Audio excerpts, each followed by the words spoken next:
My name is Nicholas Reif. I was born in Corpus Christi. Started to get in trouble in high school, fights and things like that. I ended up dropping out, and I was introduced to drugs and the drug game, so to speak, as people call it. I started dealing drugs, and then money started coming quickly, and I figured out it was a lot easier to sell drugs than work 40 hours in a week. I always looked at myself better than an addict, though, because I was making money off it. Slowly and surely, the drug game does what it does. It consumes you. People will do just about anything for money, crazy things for money.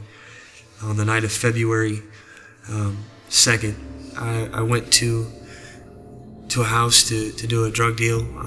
Things went wrong very quickly. The gentleman had a gun, and I went to grab the gun. The gun went off in my hand. We kind of wrestled around, and I got shot again.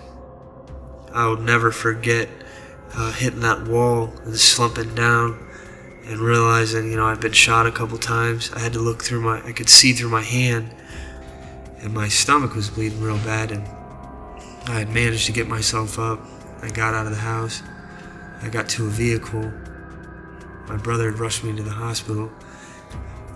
At that moment, what had flashed through my life was not all the money that I made or all the possessions that I had gained or anything. It was I had like this deep feeling of regret about the relationships that I was leaving behind.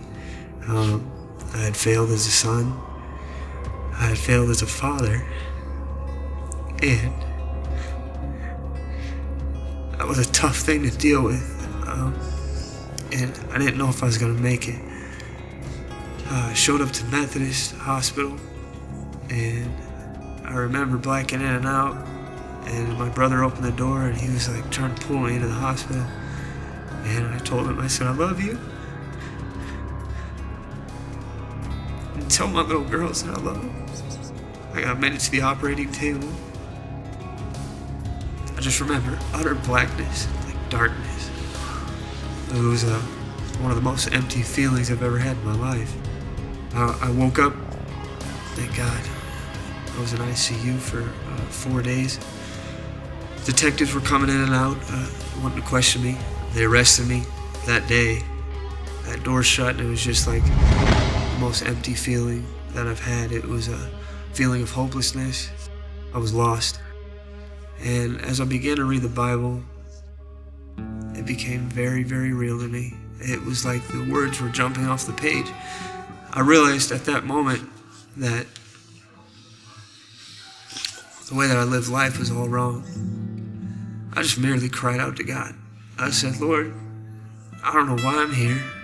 I don't know why you saved me, but I know you're real. And it was at that moment that I said that prayer. It was like God met me at that moment. It was like a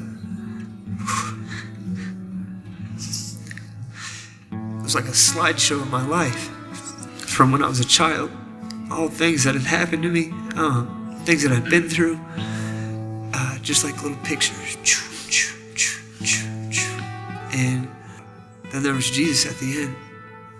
And he just merely told me I was there the whole time. And I love you. It was like a cleansing of my body, cleansing of my spirit.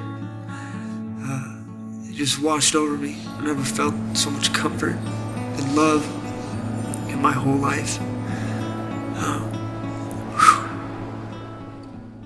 I had heard about the God Mind, and I sent a kite to Chaplain to come to God Mind, and within a day and a half or something like that, he was there.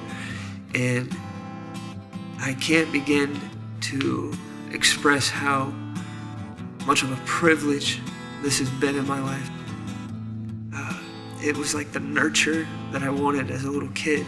I had received, and God had set apart for me. There was men that came in and ministered to me. There was so much love in the room, fellowship. There's so many books, so much opportunity to learn and to grow. And so here I was, this baby Christian, and God started to just nurture me. It was just such a blessing to have a place like this. And the judge will determine where I stay, but Jesus Christ will determine how I live.